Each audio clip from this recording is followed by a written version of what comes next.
Hey there. So I just have a simple question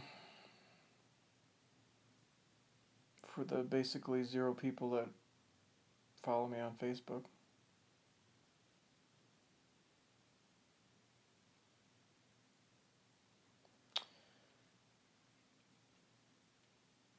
I believe that a parasite is simply a failed symbiote. And so my question is, should a parasite be allowed to continue being a parasite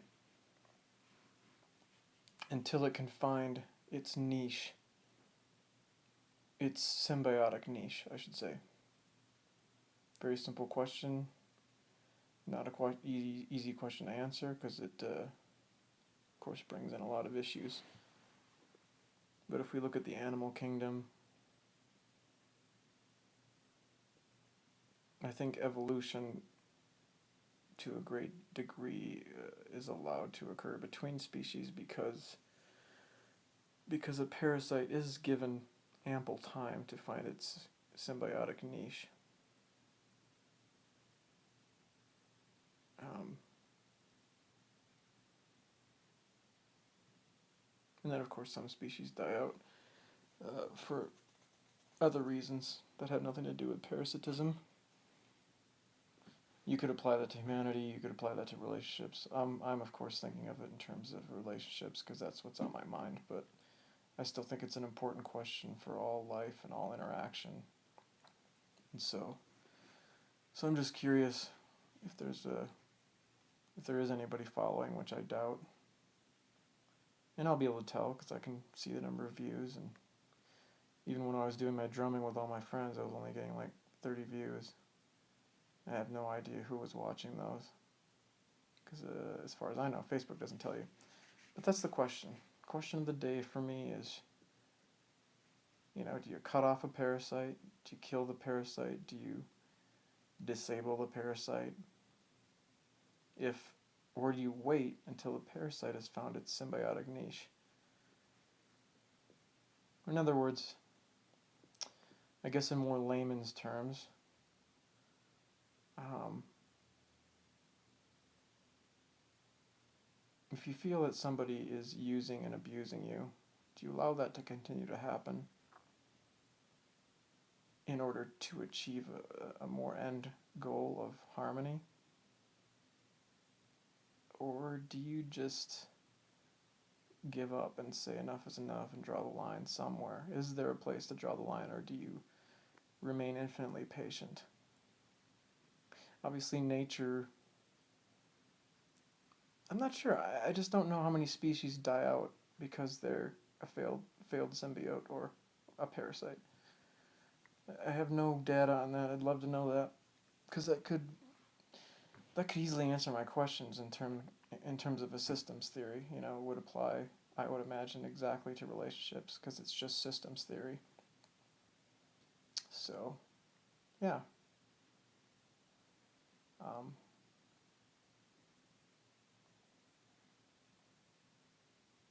and I'd also like some feedback. Like, does anybody know who I'm talking about? Because I'm not trying to I've never tried to point fingers at anybody in particular, but I do want to have a place to vent my frustrations because there's nobody in my life that will do that. And not having Facebook, which I gave up on basically because nobody responded. Nobody seemed to care. Nobody responded in a way that I thought was useful. You know, like nobody wants to talk about the hard issues. I always want to put a band-aid on my situation and send me off, and it's not me, man. I think about core issues. I think about what are the root causes of things. And a lot of people would say religion. No, religion isn't going to do it. Religion hasn't done it. Look at the world. You know, you got no case for religion. You got no case for any kind of moral system, any kind of philosophy, as far as I'm concerned. I listening to a lot of Krishnamurti lately, Jiddu Krishnamurti, because I guess there's another guy who's Krishnamurti that I don't know anything about. And the only reason I started listening to him was because of the Zeitgeist movement, or the Zeitgeist movies. Um, because there's some kind of quotes that he throws into the movie, and so Krishnamurti basically says that well,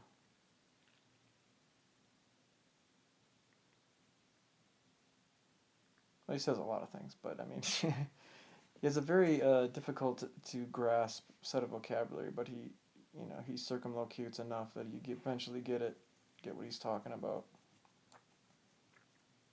It's not too hard. It's not like other things like Scientology is way hard to get because there's not a lot of circumlocution and the terms are very specific and you really have to read up on the axioms to understand. Anyways, total distraction. So Krishnamurti basically, I mean, the thing I'm thinking about with Krishnamurti right now that applies to this whole relationship symbiote parasite thing is just um,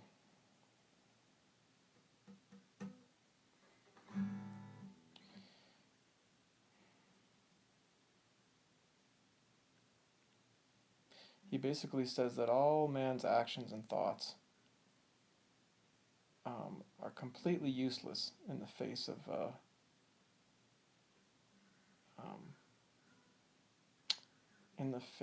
um, gosh, what does he call it? Insight. He calls it either insight being, in his vocabulary, insight is not something that you would normally think of as insight as much. It's a good word to describe what he's talking about, but it's different. It's like sort of that thing in meditation you get when you you feel the oneness of the universe, and you yeah, there's basically two things that he really emphasized in the last talks that I've been listening to with him and David Bohm. And basically, that's one of them. That sort of all man's actions are useless, and oh, the greater idea being, sorry, the more succinct way to put it is that thought will never solve our problems. Human thought only creates division. So we can't think our way out of it. We have to more or less unthink our way out of it. Kind of like Eckhart Tolle says, we have to, it's kind of the disease of the time, our thought. And so what we have to do is not think, meditate. In other words, of course, there are many schools of meditation, but even Krishnamurti is against all these.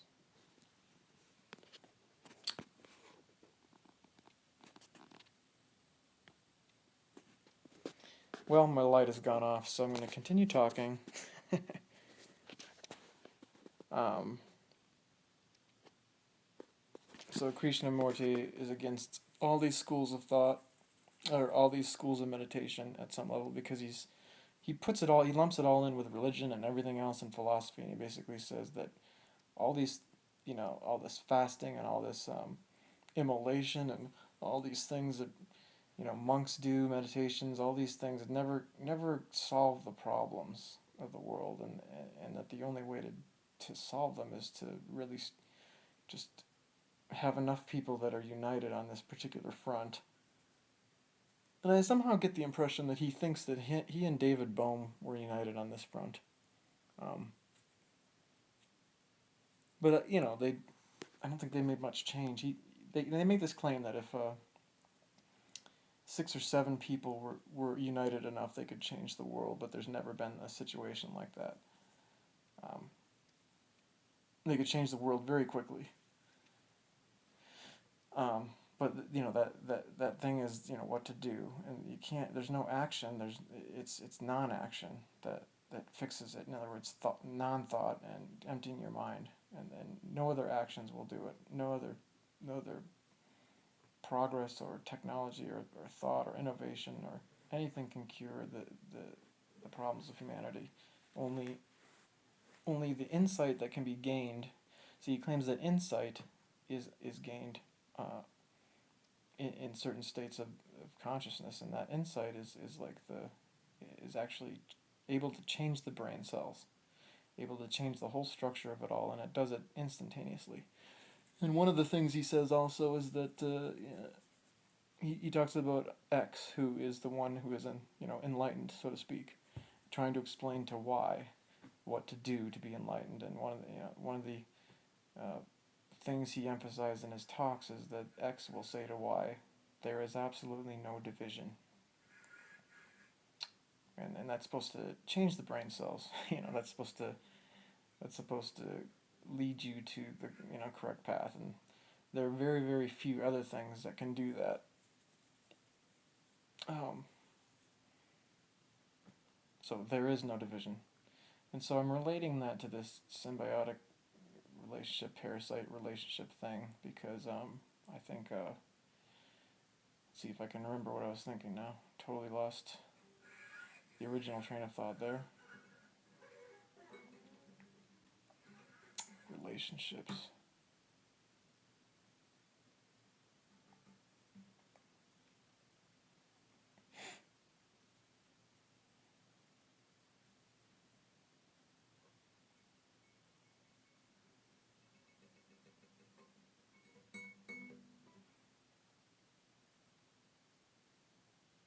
I feel like in all the relationships I've ever been in, it's human thought that gets in the way. You talk about I feel this way and you feel that way,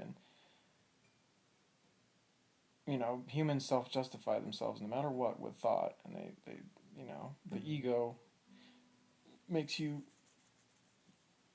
go to this point of just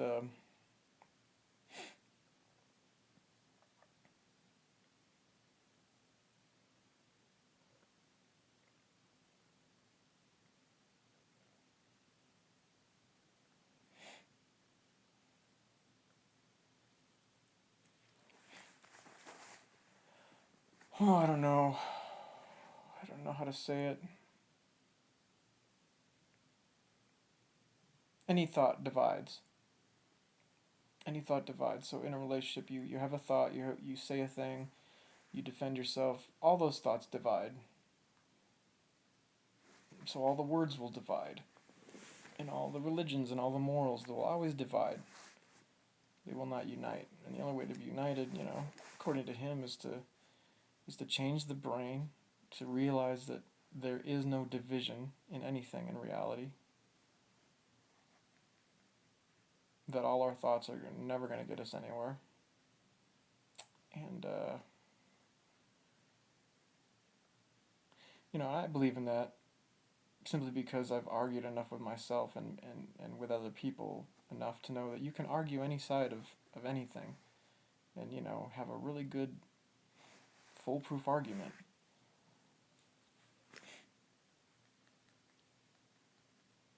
And so, one of my problems in life is I can't decide what I want, and I think at some level I've reached a certain point in enlightenment where I realize not the Krishnamurti, not the type he's saying, or maybe any kind of Buddhist, Zen, whatever Taoist religion. I'm not saying I'm enlightened. I'm just saying I've reached this enlightened factoid of to desire a thing, just like a lot of Buddhism says, desire creates suffering, essentially.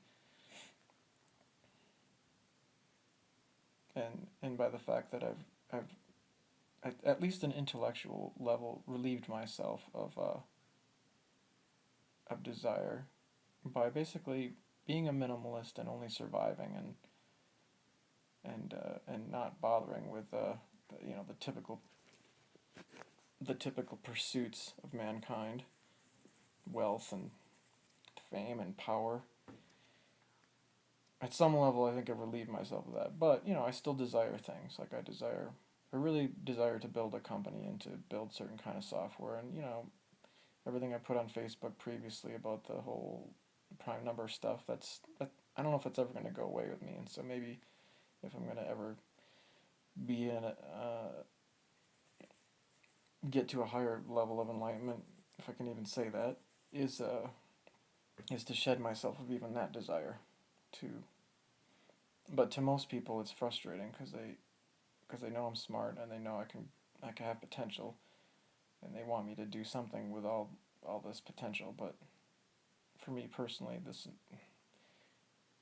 it's the way I put it to a lot of people is I say it's it's always a trade-off. No matter what you do A, and there's going to be trade-off B, and well, they're going to be, anything you do is going to create a million positive effects and a million negative effects, in my opinion. Anything you do. Now, you can do things with the intention, obviously, of doing a good thing, and I think that's what most people do. They have this intention. But what most people don't do is think about all the variables. Think about how, if we're going to support a certain kind of president, that we're going to end up going to war, and that our going to war is going to deplete other countries, which we never look at, of all their resources, through privatizations and through bad loans. Another thing from the Zeitgeist movies, which is, it's just the fractional reserve banking system. It's if we don't destroy it, it's going to rape the world. If we don't ban these Rothschilds banks and anybody like them, they're just going to destroy the world. And the whole place is going to be a desert, But nobody thinks that way. Day to day, people are just going through their lives, and it's like, I'm doing good. I have this good intention, and they're not thinking like, I need to take action against the freaking world, the man. Maybe they assume that the man's gonna die or God's gonna take care of the man. See, I'm very secular. I don't hold to these tenets. I don't think anything is protecting humanity from that kind of thing, except for maybe extraterrestrials, higher dimensional beings. And even them, I think all those races are also divided, if they exist. I think they're all divided in their opinions, because they have thought too. Their thought divides. Um, I talk about Keylontics a lot, and I will talk about it as if that's going to be kind of as if I believe that that's going to be a utopian paradigm which can, reverse all the ills of man. But I think even in that, there's got to be thought, and unless it's like a perfect computer program but it can't be, because obviously things fell from God's source, so to speak. They chose to, create the illusion that they're cut off from it, which is the illusion that we're bound in. Basically, and other religions have said this too. They call it Maya, or illusion. This is, just like Krishnamurti says, there's this vastness, there's this movement, and it can only be understood with insight, and insight is not human thought. It's only gained by not thinking, and even that isn't in Krishnamurti's opinion isn't clear. He was trying to find a path at which you could take step by step and figure this out. And he said that we as humanity have not done it, have not been able to do it. So he's attempting to do it, I think, at some level, but obviously he was thinking too, so I don't know how you can get out of that. But the guy was smart, the way he put things, and he didn't have the best gift for language, and so that's why it was nice that David Bohm would have these discussions with him, because David would force him to be more clear about what he was saying. But at the same time, being more clear means using human thought to do that, and basically the whole point is you can't get out of it. You can never solve the problem with any human thought. And so the only way to get out of that is to not think.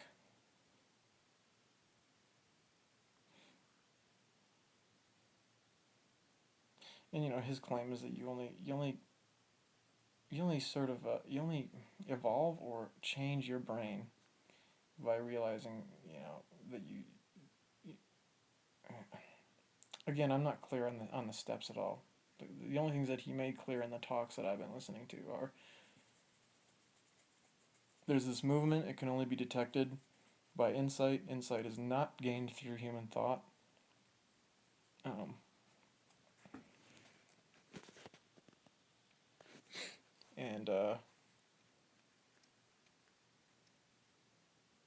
And he emphasized this one phrase that the enlightened X person would say to him that would change the brain cells. It would build the structure so that the person would be able to do the correct thing, which is basically to not think.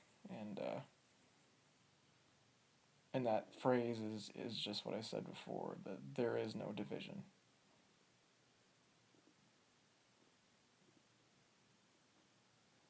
So,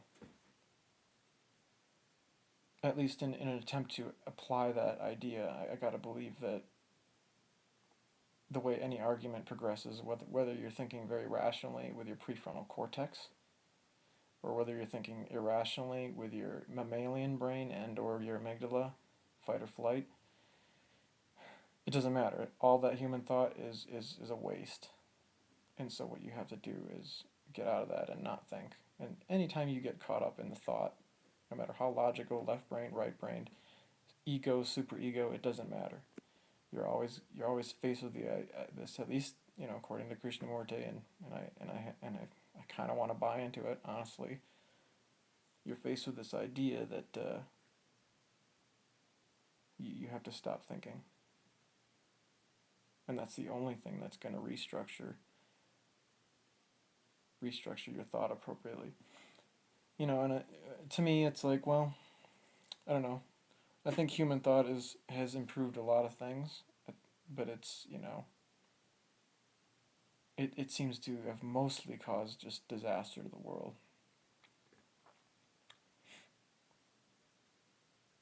And I'm of the opinion that human thought can be changed, just like Krishnamurti said, to the point where you do choose all the right things and you do see the right path.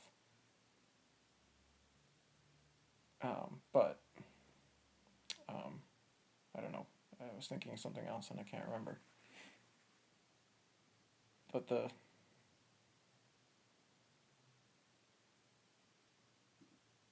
greater point is just to clear the mind,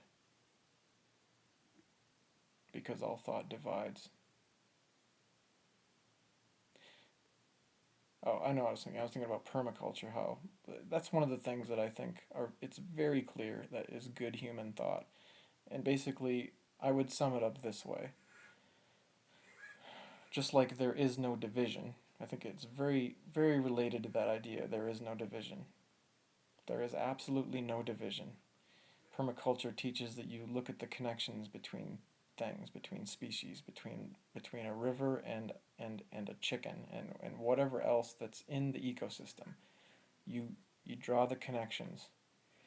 And the way I would sum all that up is I'd say mankind can enhance nature. Mankind can enhance nature. That's what I would say. Would be a key phrase, a key idea that is very in line with there is absolutely no division. Any division is an illusion. And so in permaculture, we're teaching connections to observe the connections in nature. Now, there may be so many that we'll never really figure them all out, but we can find predominant connections in nature and we can exploit those to make nature even better than it is. We can make ecosystems even more abundant than they would be, naturally evolving, without man's interference, essentially. So that's how I would sort of characterize one of the only human thoughts that I think is valid and non-divisive. But I also don't want to fall into the trap of, hey, human thought can divide, so maybe this very thought can divide too. I don't know. Obviously, it has the power to divide because some people are going to believe it and some people aren't, just like anything you could say. And so, the only credence I can give to, what I would think how a Rothschild thinks is you have, or anybody like them, right, who want to take over the world and exploit and enslave mankind and make the whole world a desert, or do so to kill off the population so they can rebuild, or whatever their plan is. I would think that how they think, in the biggest, broadest sense, in the alien sense, in the extra-dimensional being sense, who have created this fallen Metatronic era, this Metatronic place, where you have limited life, you have death, you have to eat, in other words, to survive, which is supposedly, according to Keylontics, very different from the rest of the cosmos, where you have a path to evolve and you have a, you know, you don't have to be disconnected from God's source, and you will remember every life that you lead. And the only thing that I can lend any credence to that is that maybe, the only way that I can lend any credence to that is that maybe memory is gets to a point where it's too difficult. And this goes along with Scientological theory as well. Scientology basically says we were once gods, could do anything, create any world, but we eventually created this universe to just play games in. And a lot of our godlike creature beings got caught up in it and forgot who we were, essentially. Very similar to Keylontic saying, well, we've forgotten who we are. Um, it's different from there, totally different from there, but the philosophical underpinnings are very much the same in my opinion. So the only credence I can lend that is maybe memory of the past gets too burdensome and you want to fall as a god. You want to play new games where you forget who you were, literally forget everything. I think psychedelics and ego loss and all these things kind of teach this, but it's like, how do you.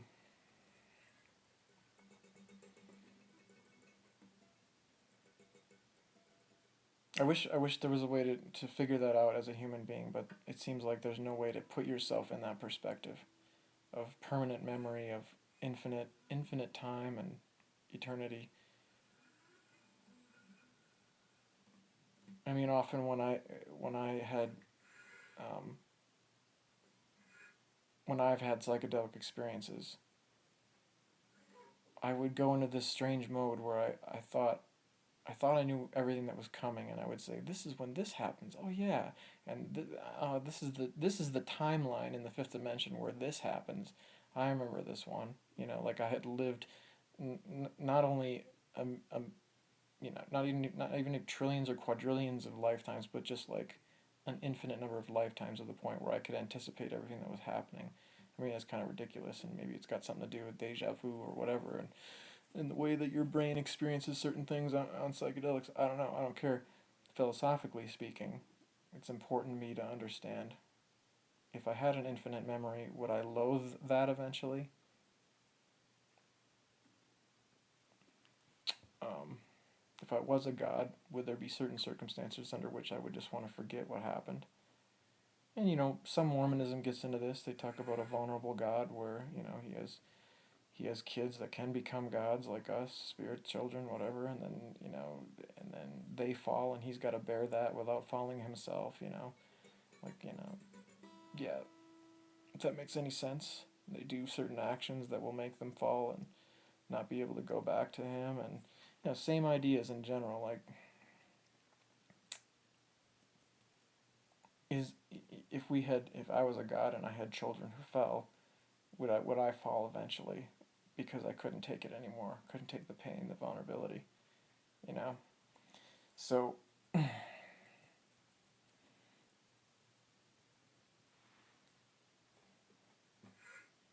and I can't say I know firsthand, but I know secondhand about that kind of thing. Some people who have kids and they're deprived of their kids, that's agonizing, and either they want to die or they want to forget it, or they just want their kid. And to me, this all ties in this idea of memory. Are there some things that are just too hard to bear? And so we want to escape them. We want to eradicate the memory, or we want to fall from our godhood state so we don't remember those things. Or so anyway, it all ties into me. But again, that's what I would sum it up as. There is absolutely no division. And then my own personal phrase is that man can enhance nature. There should be, in my opinion, and I'm not saying that transformation is simple. Like, I don't know how you get to the point where you can indoctrinate people to believe that man can enhance nature. But I absolutely believe that. it could happen in some universe. I'm not saying it can happen in this universe. I'm not saying mankind in the state it's in could ever learn that. I'm saying a form of mankind could totally live in that way, in harmony with nature. Now, I see evolution itself as a fallen paradigm. So I think man can enhance nature to a point. But then in the cheilontic sense, I would argue it, if all that's true, man can enhance nature to the point where you can go all the way back to the beginning of God's source, not lose your memory, your consciousness if you wanted to. You could get out of the Metatronic grids completely. Um, but I would think you'd have to leave Earth eventually to do that because this is supposedly a fallen system, at least according to old cheilontics. Newer cheilontics seems to indicate it's not a fallen system. Um, but again, the cheilontic stuff. It's just one woman or a couple of people who are supposedly getting this information from a certain group of alien beings that are called guardians, guardian alliance. Just kind of just sounds superhero cliche-ish, but there's all this backstory to it and all this craziness to it. She's been receiving uh, this information from different beings all her life. And I don't know. You either got to be crazy to say that stuff, or it actually happened. Like, there's not much middle ground. And this person saying it doesn't look crazy, but so do a lot of charismatic cult leaders. They don't seem crazy and they seem believable, so people follow them and then they drink the Kool Aid. So I don't know. All I'm saying is, if there were this utopian paradigm that actually worked, I think we could evolve back to it possibly. But this is all based on a gut feeling, and I have no idea, obviously, if that kind of thing is real. And it's also based on believing some lady who says she talked to aliens. So a lot of people believe in, a prophet that talked to God. You know, they can believe that prophet because he's dead. And I'm just getting that crap from the Bible, but they won't believe a living prophet. Same idea. Like, if this is somebody that's really receiving things from a real noble race that understands the majority of the cosmos, then understands that our race is pretty screwed up. It's hard for me to just blindly discount that, being a thinker and being an explorer. And more importantly, philosophically, I have to believe the universe has many, many types of beings, many, many extra dimensions, many, and I have all kinds of theories around this idea, um, with ground state physics and the dynamic aether, and you know, but that's it's not as important to this discussion. So I don't know, just getting out some thoughts.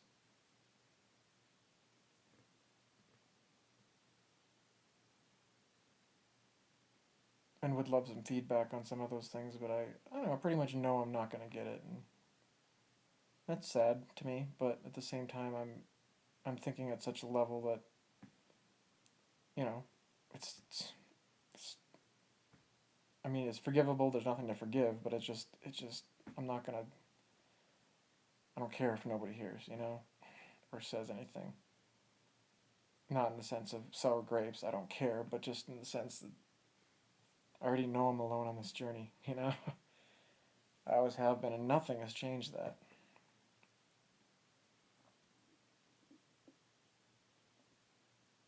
Nothing can change that. I mean, there's absolutely no division can change that. But how do I see that? I don't know. How do I gain insight, as Krishnamurti would say? I don't know. I mean, he's got more talks I need to listen to, but he never came to any conclusion and never seemed to create any big movement. So, I have my doubts as to whatever. But I know that, I mean, I really strongly believe that he believed what he said, probably more than anybody I've ever listened to. And so he just seemed like he knew this, he just didn't know how to articulate it. And all he was doing is most of his life was trying to articulate that to humanity. And so it's like, I mean, he was predicted to be this kind of person too, which is interesting to read about. He was predicted to be a follower of no creed, essentially. Um, and then that is exactly what he turned out to be. So maybe it's just one of these self-fulfilling prophecy things. He was just sort of dogmatized into it, and then he became it. But I don't know. I mean, I really believe that he believed what he said is, what he was trying to say anyway was true. Whether he ever actually got to say it in the clear, succinct way that he might have wanted is a question. Is another question. But David Bohm lived past him. I think like 8 years, so he had 8 more years to work on this kind of stuff. And I have no idea who follows David Bohm. But what's nice about Wikipedia is that you can look at see who influenced who. So you can see on Krishnamurti's page that he, or on David Bohm's page, sorry, that he was influenced by Krishnamurti. Murti, I don't know if it goes the other direction, but it would be nice if it went the other direction too, so I could look at David Bohm and see who he influenced. But his work is not. I don't know. It's just one of those things where if it doesn't get an academic following, it sort of dies there. Like a lot of things in this world are that way. Some of the greatest truth tellers never got that. I mean, in the modern age and contemporary age, never got a following good enough to be scholarly to be promoted in a scholarly way, um, or in a sustainable way of any sort. Whether it's like in a maybe perhaps an institution, or basically that Krishnamurti said once it's a religion, though, it's already failed because it's divided everything. So you can't have a creed. You can't. There's humanity has yet to develop the language in order to even describe how reality is. Um, all our language divides, all our thoughts divide. Uh, so maybe it's just we haven't had the right insights yet, and therefore have not invented the language properly to do it.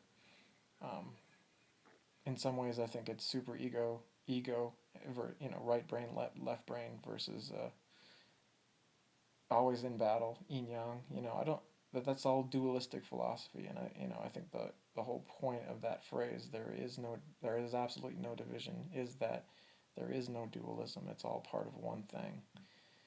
And so I don't know. I mean, I would say Socrates had it right a lot earlier, saying, as soon as you know that you know nothing, you're on your way to some enlightenment. But he was killed off pretty quickly because of spreading that idea. So it's like, I don't know. I don't know if there's a way to get there. It wouldn't make sense that there would be, because anything humans do, they have to think first, right? It may not always be true. There may be some things that we do without thinking. I don't know. I mean, that was the whole point of saying that there can be insight, I think. But the insight always comes in an instant. It doesn't come through exercise of thought. It doesn't come through any kind of exercise of action. The insight just comes. I don't know if he thought that came from aliens or if he thought that came from the movement that's behind everything, the darkness.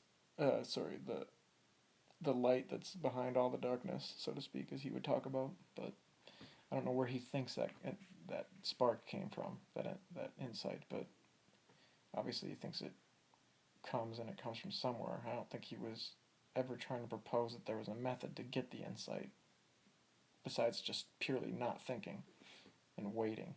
Not thinking. Which, like I said, he's a contradiction. He talks about how the different schools of meditation have never worked either. He discounted all those things. So I don't think he thinks that that's a path. That just not thinking is a path. But then again, maybe there is no school of meditation that has just that simple that simple that simple of a doctrine or whatever. You must not think, But obviously, there's other things to it because he didn't think it was just you must not think. He thought insight can come, and then he emphasized this phrase that there's absolutely no division. So can this can this come that way? Can it come through certain phrases, through certain developments of language? So again, is a parasite should a parasite be cut off at some point? Should you draw the line? I'm of the personal opinion that you should never draw the line. That eventually the parasite can become a symbiote.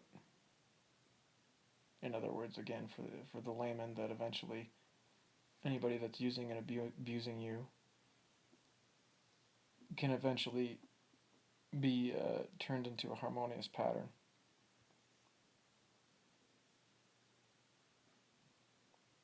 Most Americans give up very quickly. If there's difficulty, they run away. It's the do-it-yourself culture. It's especially with mental illness because it's all internal. It's not recognized as any kind of real handicap. And there's also very little education about how to deal with it. I'm just going by the seat of my pants all the time, trying to figure it out, both in myself and others. I feel like that's one of the most important things that should be talked about in school from grade one. How to deal with mental illness, both for yourself and others. Are we ever going to see that in public education? No. I don't know exactly why that's not a priority for people, or why the West is the way it is. Do it yourself, figure it out yourself. Society isn't going to help you, but that's just the pattern we've adopted. Now, of course, I would suggest meditation. I think more important than anything else in school, meditation should be taught. And it doesn't appear to me to be a religious thing against any religion in any way. There should be no reason why we can't teach meditation in school. Now people would get all mad because we wouldn't be praying in school. Really, I would never endorse prayer to a specific deity in school, but I would always endorse prayer to your personal deity or whatever you want to invent in school, like public school. That's the distinction I draw. And so, of course, I would also say that meditation, it shouldn't be mandatory. It should just be taught. It should be a class. I think if you taught the kids to meditate if educators got together, school boards got together, united on this idea, we should have meditation. I think it would change everything. I think the world would be transformed. But even I myself these days, I don't meditate much.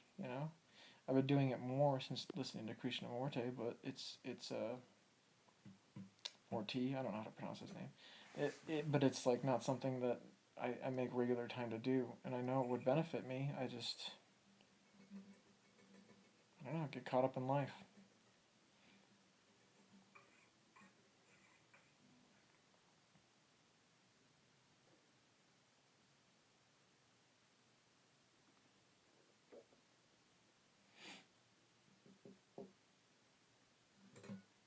Yeah, I'd love feedback, especially now because I'm completely friendless right now.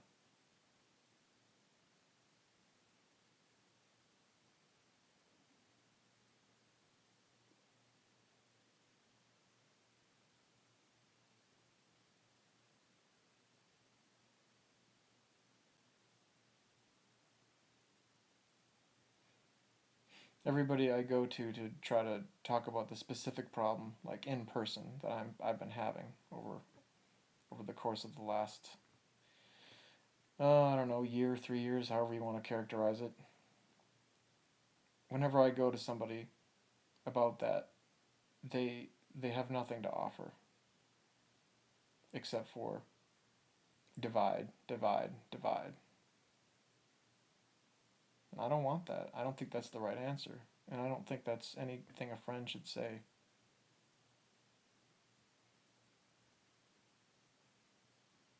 It's not that it's none of their business. It's just that's I don't think that's I don't think that's good for the universe. I don't know. I think it's going along a path of you know the whole Metatronic path, the whole Rothschild path, the whole Metatronic grid path. The whole Fibonacci sequence, the flower of life, all that crap. I think it's all at least philosophically speaking. Again, I don't know if I believe in the actuality of all that, but philosophically speaking.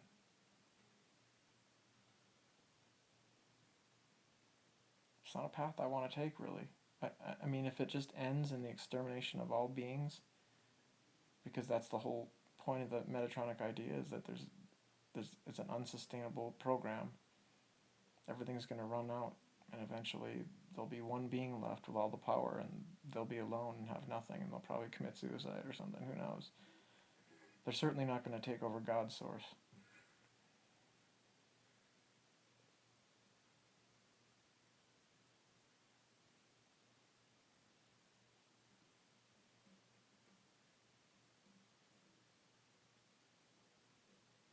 I don't want to be in a path of division. I don't personally want to lose my reincarnative memory, if there is such a thing. I'm like anybody else. I mean, not even maybe most people are this way because of their ego, but I'm very much that way too. I don't want to die. I want to be immortal.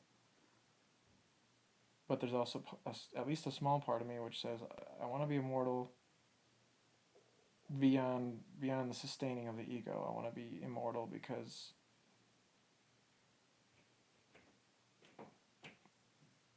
I don't think death is right. I don't think vampirism is right. I don't think consumption of animals or plants or anything is right, but I have to do it. And I don't think I should have to die and lose my memory of this life. And it's not completely sad, This, according to Keylontics itself, also saying the same idea is this freedom is allowed by God's source.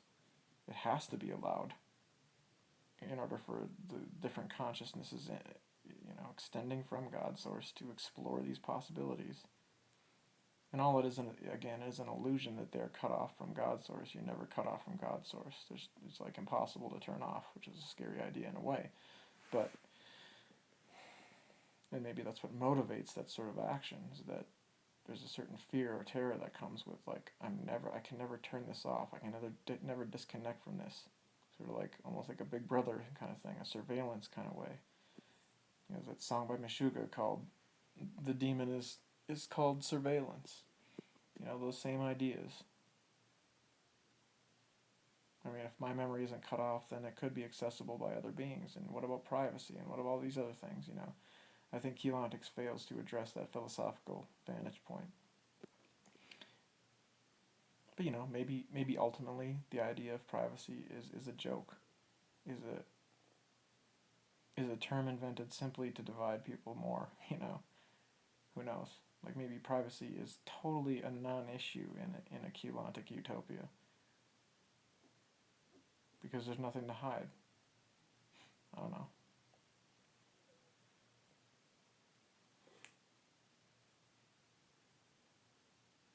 I mean, there's a quote in some of the music I like to listen to. I don't know where it comes from, and it's just in some drum and bass, some dark step stuff I like.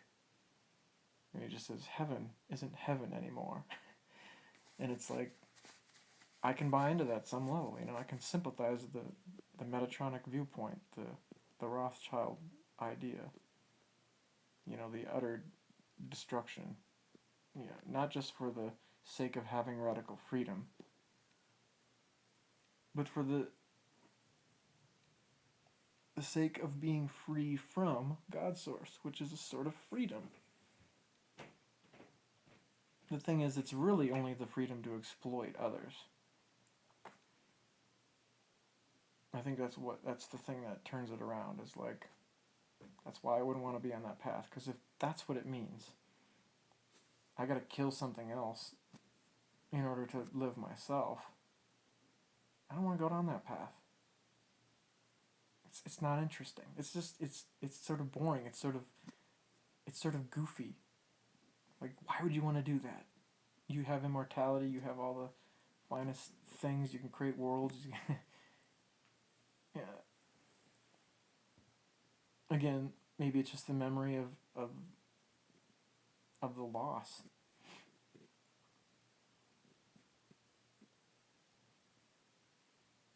The loss of all your spirit children, or whatever, however you want to characterize it. The loss of maybe identifying too strongly with God source, and you think you're God source, and you know, you experience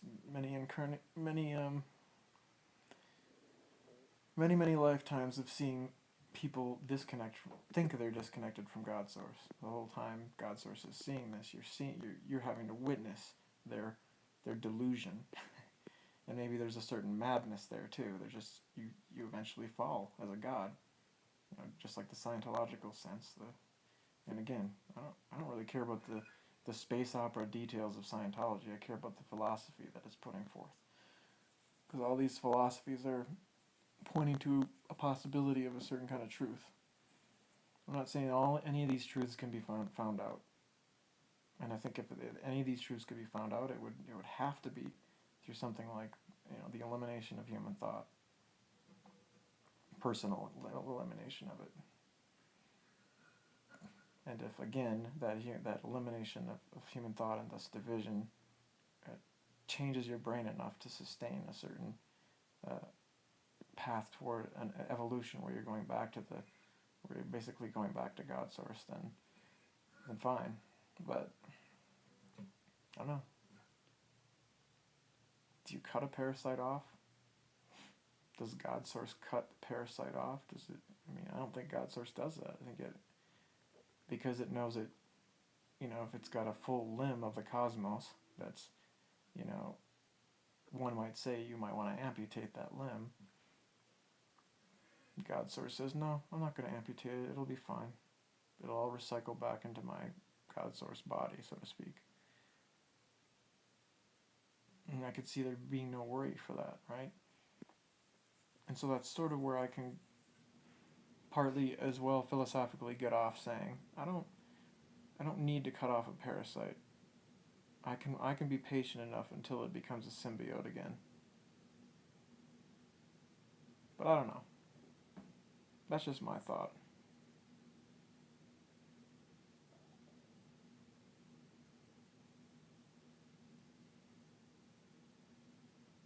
That's where I'm at today. Is anybody with me?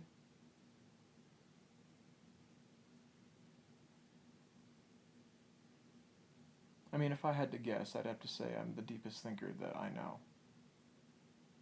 Of anybody I know. I don't think I'm the deepest thinker in the world. I'd be willing to bet that I'm in the top 1,000 ever. But I don't say that in arrogance, I just say that in, I don't know, I don't even know. Like, again, if thought divides, then it doesn't matter if I'm the deepest thinker. I could be destroying all kinds of things.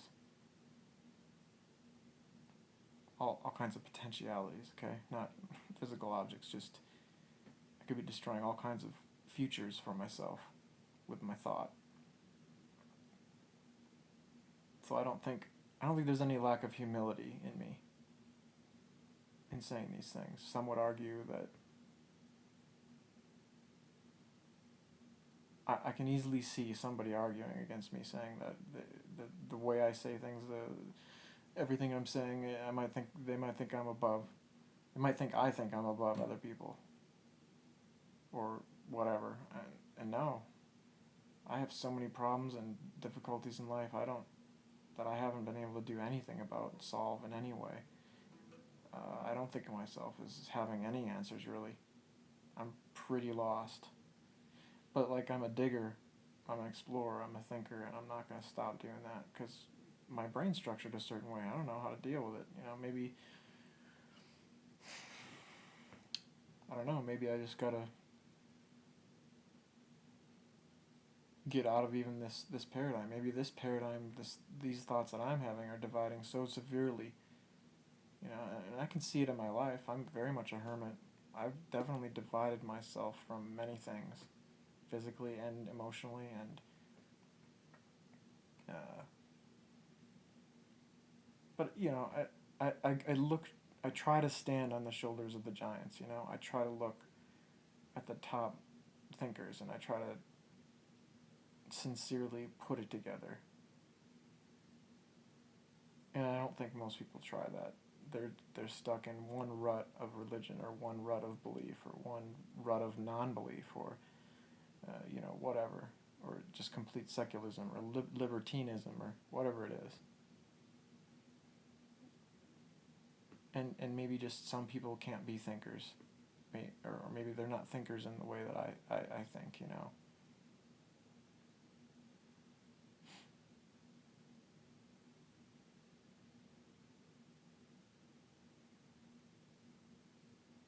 There's absolutely no division.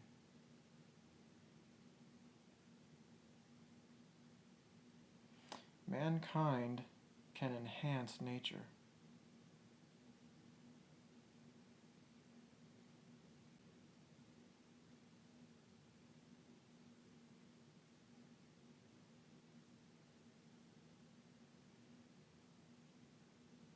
Can mankind enhance nature through thought? I don't know.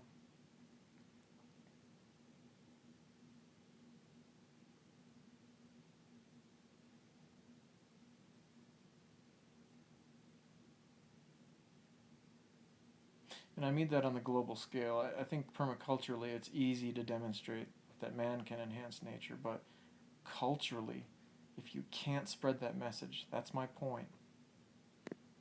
If you can't find a methodology to spread the message, then it's all for naught. Even if it's the most evil propagandist marketing campaign that ever existed, going beyond all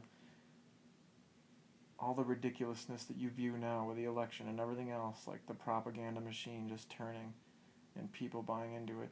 Even if it's worse than all that, I almost think it would be worth it to, if that could actually be indoctrinated into people, that man can enhance nature. And not simply, again, by man being like a hunter-gatherer. I mean by mankind being permaculturalists through and through. Like, if that could happen, I believe that there we'd completely evolve back to God's source. We wouldn't be a fallen planet. But I'm not saying I know anything about how to create that marketing campaign. Like, I think that crap's evil, you know? Why would I want to proselyte this idea, other than if I could see the end outcome and it would actually work? But at the same time, if you look at LDS doctrine, the whole plan of Satan, what is it? It's Satan forces everybody to be saved, right? And philosophically speaking, now this plays into this idea very well. Nobody wants to be forced. They want their radical freedom. They want the ability to go to hell, or whatever, and that's LDS framework. In the Keylontic framework, same thing. The God source is saying, I give the freedom to create the illusion that they're divided from me for their own exploration. And the God source would probably say, I know it has no use or meaning, but I allow it because I have to allow freedom, which makes sense. You have to allow it. But can you allow it to the point where you delude whole races of people? And Keylontics would say it's all contracts. Like, we have these contracts that we more or less get into and say, oh, this is going to happen in my life, and this is why, and I'm going to be okay with that, and I'm going to bump into this person, and then they're going to teach me this, and I'm going to teach them that, and contracts. Like, it's all as if a lot of it's planned or something, and I don't know, that kind of stuff seems weird to me. But my point of me bringing it up though is maybe we are fairly united in that we all wanted to fall. So maybe we have enough of a contract going between us all that we say, okay, we're all gonna live in this delusion of being cut off from God's source. Let's go down. Let's go. I want that freedom. I'm gonna do that.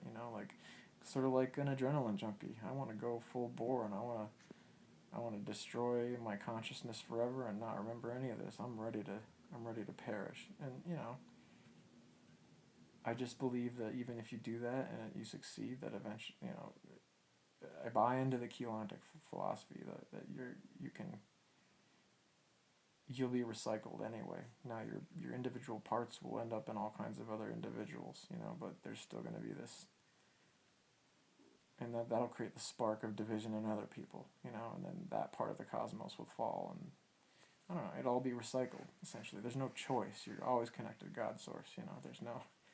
It's scary. There's no getting out of it. And then again, it's not scary too, because it's kind of like the Buddhists say, you can't do anything about it. God loves you. You can't do anything about the fact that you're connected to it all.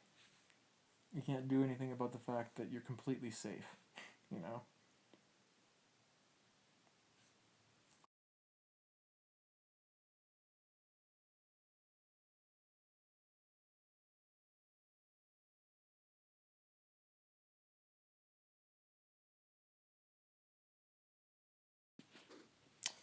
I don't know if it's still recording, but if it is, I gotta end because I got a phone call. Okay, bye.